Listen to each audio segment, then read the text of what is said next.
Who are the Anunnaki? The Anunnaki are possibly the oldest documented pantheon of gods or set of deities in the world. They are born out of the ancient Mesopotamian culture, which obviously is at the heart of many so-called firsts for humans. The Anunnaki were gods who came to Earth to manipulate the planet, to seed the land. They created rivers like the Tigris and Euphrates, and they were here for very specific purposes. There were thousands of Mesopotamian gods over the cultures of the Sumerians, the Akkadians, and the Babylonians. But the ones that we know most prominently are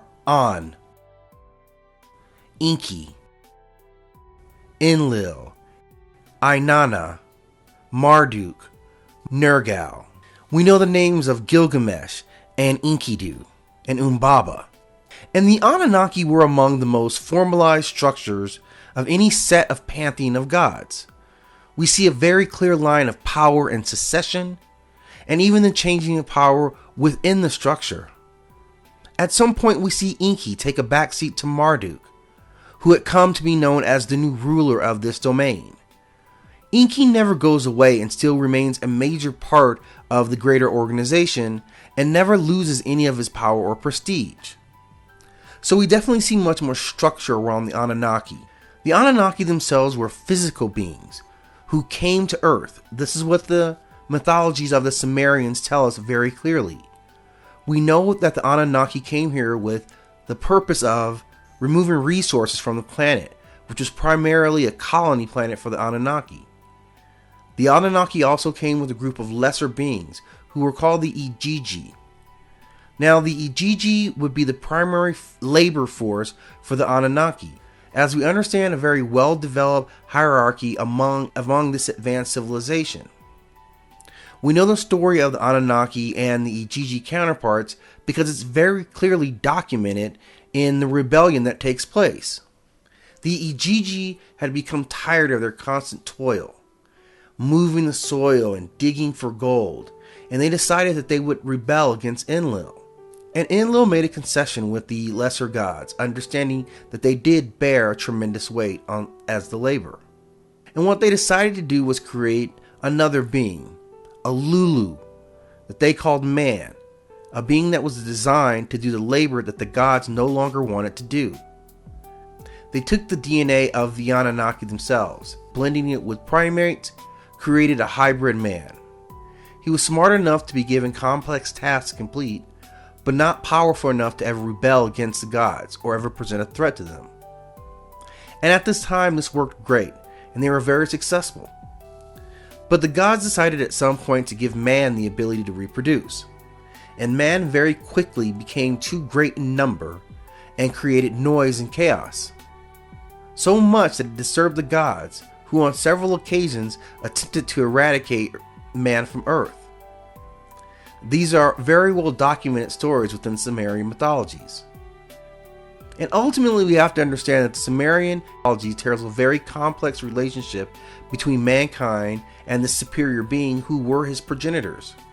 Although it was tasked to man to toil and work, they were also aligned with gods in the sense that man helped the gods keep chaos at bay by spreading knowledge and developing literature and sciences.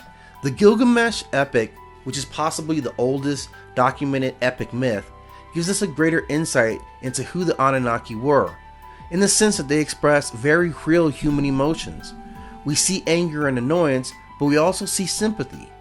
And from this epic, I like to take three very important points. When we look at Gilgamesh specifically, his heritage was that of being 2/3 god and 1/3 human.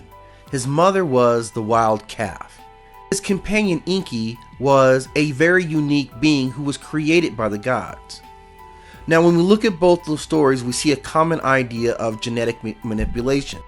This is also coupled with the idea of how the Anunnaki created humans by merging their own DNA with some other being. The second point is that the Anunnaki ultimately express that they are concerned with the general happiness of mankind.